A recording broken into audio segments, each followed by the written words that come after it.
Welcome back to my channel where I'm documenting my journey to strong and healthy nails while having cute and affordable styles. Watch as I DIY these cute designs and talk about my nail journey or life, and listen if you're interested, or just watch if you find nail videos as relaxing as I do. I'm going to start off with showing you how the last style fared out in the end.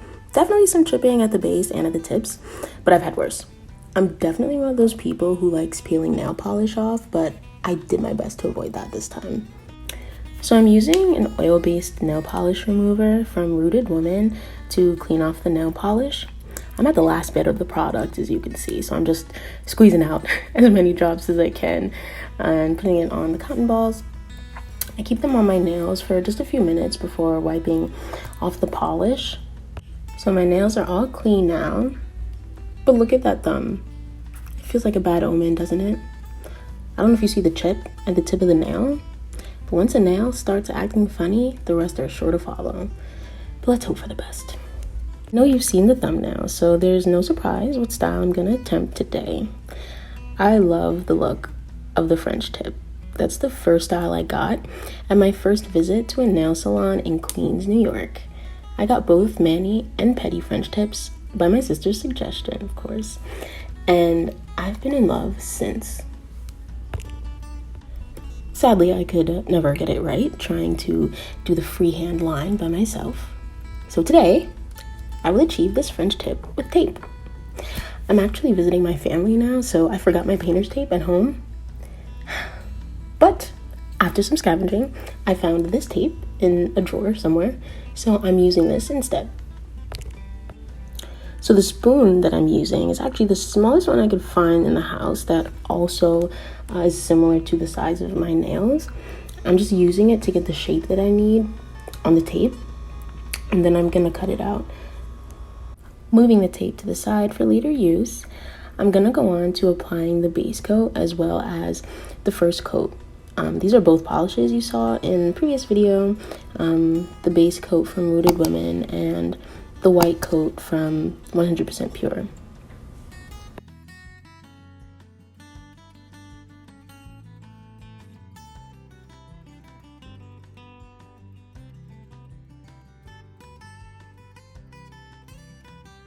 I didn't record the process of cleaning up my cuticles. I just did that off camera so I could focus on showing the style.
Ew, look at those white nails. I'm not gonna lie, I'm so tempted to leave it as it is.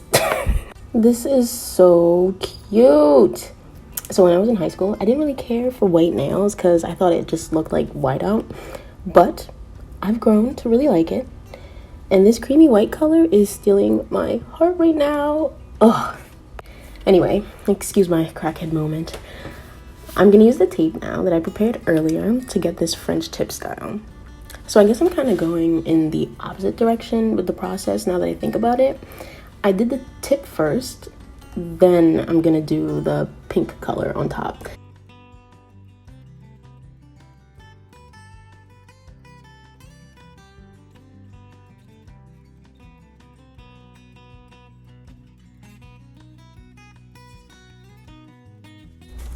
I don't know if I would do the process in this order again. Maybe I'd do the pink color first then use the tape to get me the white tip. I mean, I'm glad that it's coming out nice, but I think I would have rather the pink to be not so dark. I think the white base really made the pink like more solid instead of almost transparent, like a really nude looking color.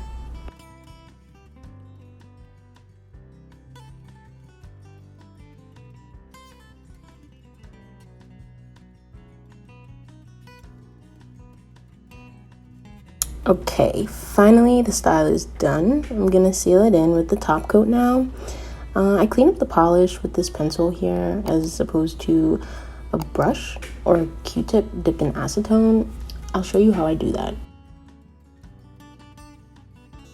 Here's how I clean up the polish that lands everywhere but on my nail bed. I just pour out some nail polish remover into the cap and I repeatedly dip the pencil tip into it and gently scrape it across the polish that's on my skin until it's all gone.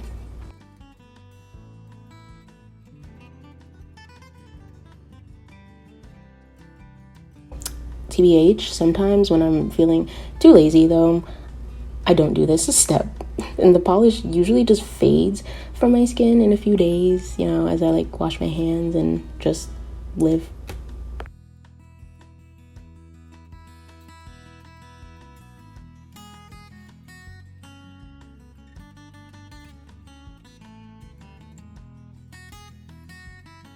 Here you can see the difference between when I clean up the mess from around my nails and when I don't clean it. For the final step, I'm just going to apply some cuticle oil and massage it into my nails and cuticles like I usually do. I'll just do this for a few minutes to moisturize and stimulate some nail growth.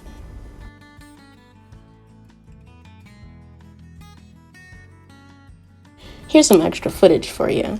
I'm just moisturizing my whole hand now with some homemade body butter that my sister made. I know you saw the ash on my hands earlier, and it's okay to admit it. I'm gonna solve that problem now, so you don't have to worry anymore. But that's everything I did to achieve this look I wanted.